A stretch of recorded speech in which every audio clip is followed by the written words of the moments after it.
Sangdong, the largest cave on our planet. This cave is so massive that it has a completely self-sustained ecosystem with its own climate conditions. Hundreds of meters underground, the clouds you're used to seeing in the sky form inside this cave. Sangdong even has an untouched prehistoric rainforest hidden far below the surface, and a vast underground river. From transparent fish to colorful monkeys, over 250 endemic plant and animal species live in this underground world. 7 new animal species were recently discovered here and are unique to this place. Stretching 9 kilometers in length, this cave holds 38.5 million cubic meters of space, and its passages are so enormous that a 40-story skyscraper could fit inside, and its giant stalagmites are rising like towers of ancient cities. Walking inside, it's impossible not to feel as small as a tiny bug. Can a rock move on its own? Sangdong even contains phytokarst rocks, which move towards the sun like semi-living organisms. Rare cave pearls and many other unique formations are also found here.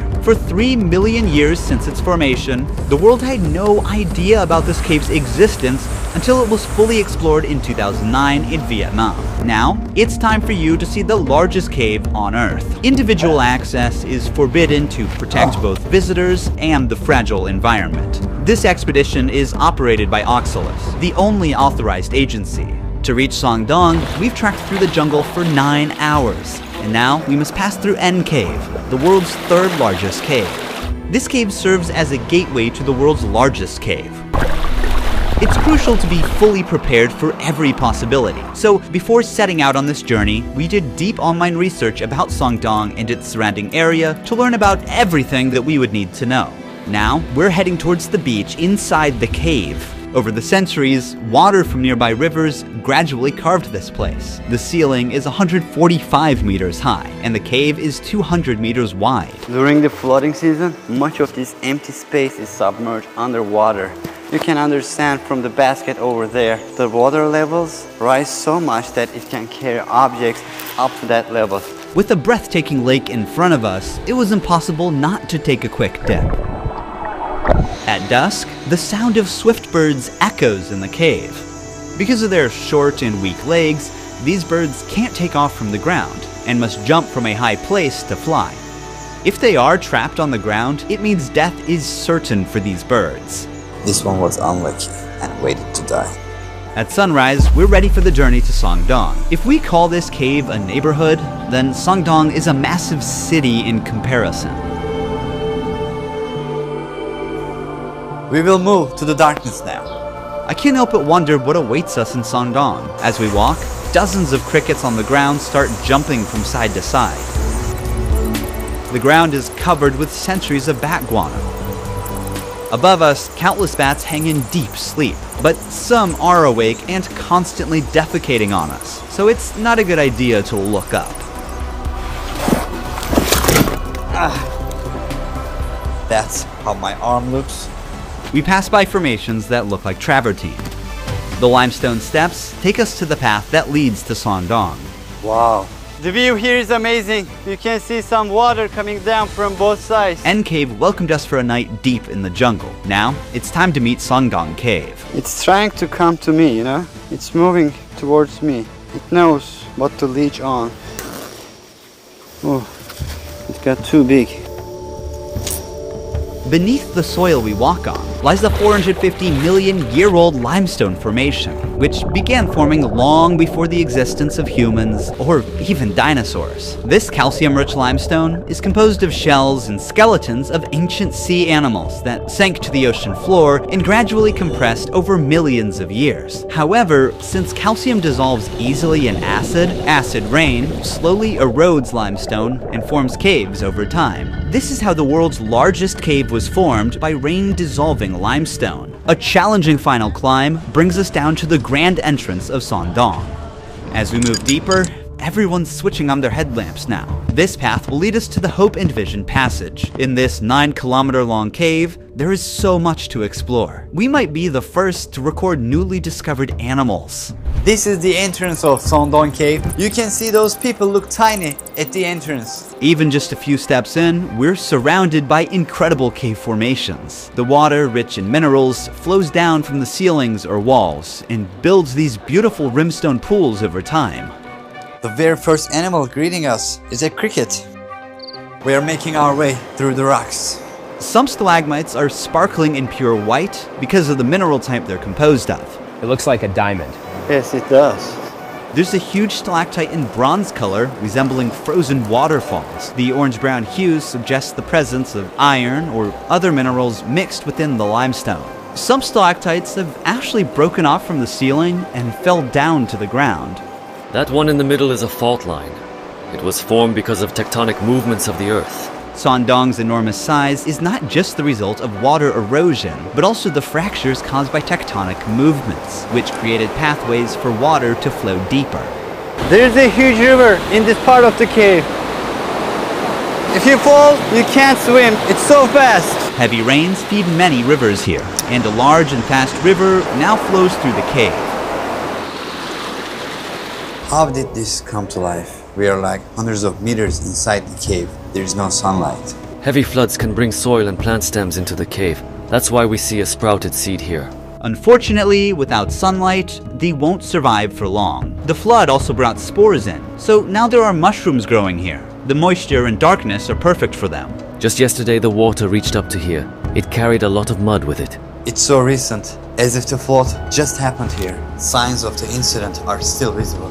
We reached the Hope and Vision Passage. This is the largest part of the cave. I'm standing next to the tallest stalagmite in the world. It is 80 meters high. It took an average of 800,000 years for these minerals to accumulate on the ground as water dripped from the ceiling and formed this massive stalagmite. The reason it got so huge is because it grew in a part of the cave where the ceiling is over 170 meters high and more than 130 meters wide. So this part of the cave is as large as a 40-story skyscraper could fit, and even a double-decker aircraft could fly through. You can see the light coming from the first dolin very far ahead. That's where we are heading. We spot cloudy-like white catches on the ground. What is this? A spider web. When they sense vibrations of a trapped insect, the spider jumps out, bites the prey, and returns to the funnel to eat. These are sand towers. When water drips from above, the parts under the pebbles are protected while their surroundings erode, and in the end, it forms these towers. It looks like a small metropolis.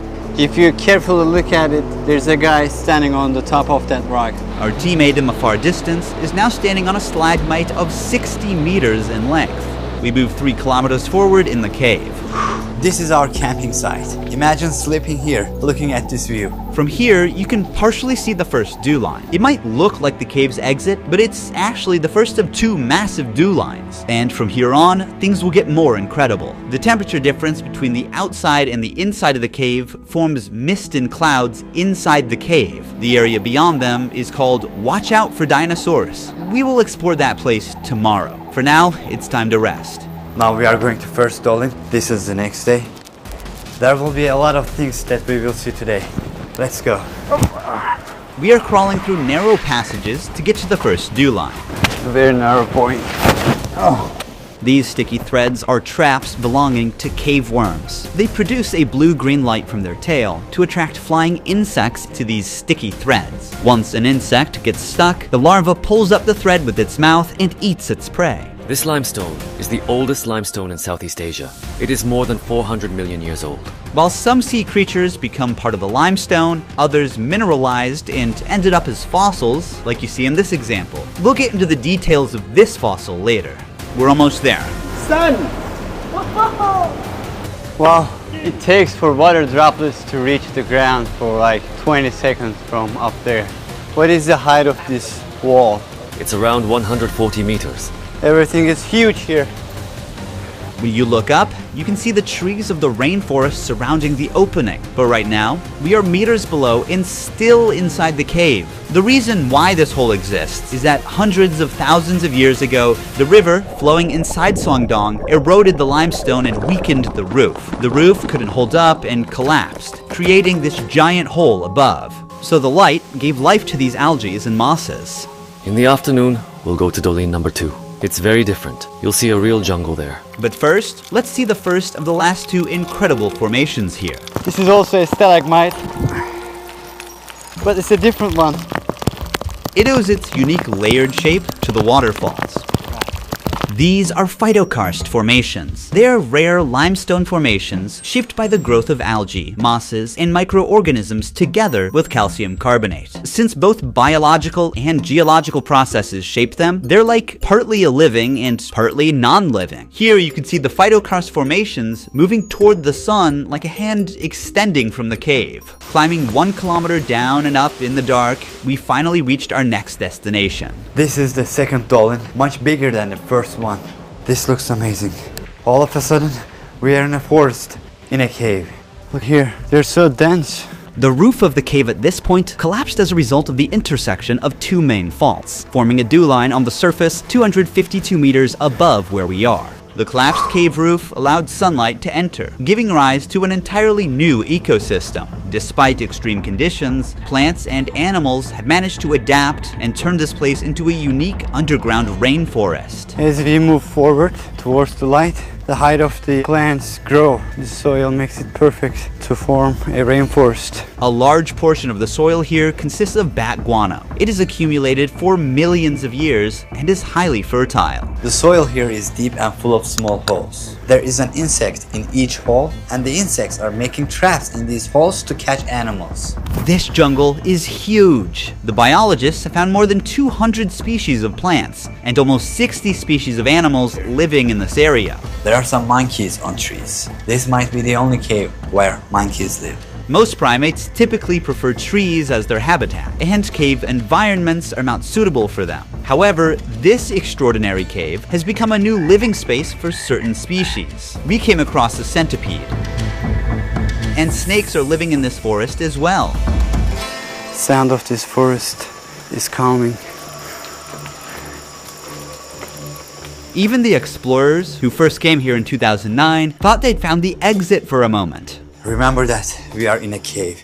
This cave has its own rainforest. All of these trees get thinner but taller to reach the sunlight coming from above. That's why all of them are very thin, but very tall compared to their width. Certain trees reach heights of 40 to 50 meters. It's because the trees prioritize height to maximize sunlight absorption.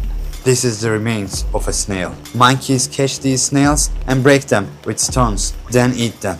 As we move through the cave, we start coming across signs red-shinned dukes have left behind. Look, so many snails. Most of them are broken and probably eaten by a monkey. We kind of forget we're in the cave because it's so massive. This is where we are going to camp tonight. It's our fourth and final day in the cave. Today, we navigate through a water-filled passage before reaching the Great Wall of Vietnam. The stalagmites here look fascinating, almost like the work of a sculptor. A pool of water surrounds this column and fish are swimming in it. These fish have no eyes as they have adapted to live in this total darkness. Instead, their other senses got stronger over time.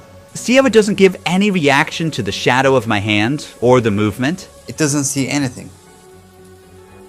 Like the fish, this cricket is completely blind. It doesn't see me. These super rare formations are called cave pearls. They are usually 1 centimeter in diameter, but here, since they are too old, some of them are as big as a tennis ball. Just like real pearls, they form around a tiny nucleus, such as a grain of sand, with layers of minerals slowly building up over time. They need a few hundred years to be fully formed. As we push further into the cave, something unexpected catches our eyes. These are deer bones. They're estimated to be 500 years old. There is one last challenge ahead, an 80-meter high karst wall called the Great Wall of Vietnam. To reach there, we must also pass through a 600-meter long Passchendaele Passage. The passage is now filled with water and is turned into a breathtaking jade green lake. It's so high that the light does not reach to very top. After the wall, the light from the exit is visible from 500 meters away. We have explored the world's largest cave from one end to the other, yet on the fourth day of the exploration, one mystery still remains. Which ancient creature the fossil we saw in Sondong belongs to? I'm opening Opera browser and quickly navigating to the cave's website to check the related article. Here we'll find the same fossil's image and its description. I'm gonna press Command/ or Control/ to open Aria. It's a built-in AI tool. Let's ask it to highlight the key points in this article. The article mentions 2 different coral fossils, but doesn't specify which image belongs to which creature. Luckily, Aria has image recognition feature. I'm gonna upload the image and ask again. Okay. It identifies the fossil we saw as Tetracorolia. Let's check for more information on this sea creature. First, I'm using the Tab Islands feature to effortlessly group tabs by topic and save space. I can expand or collapse them as needed. I'm splitting the browser window to view both websites side by side. It appears that Tetracorolia or rugosa went extinct 300 million years ago. This carnivorous species is believed to have had tentacles to catch its prey and grew up to 10 centimeters. Because it is extinct today, we don't know exactly what this animal looked like, but with Aria's image generation feature, we can create a possible visual for this animal.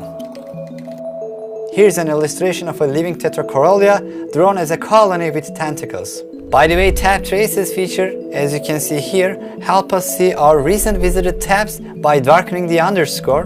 The darker the underline, the more recently the tab was visited. Using Opera Smart Tools, I believe that we identified which creature this fossil belongs to. Opera also enhances workflow with a floating music player and customizable themes with many other features.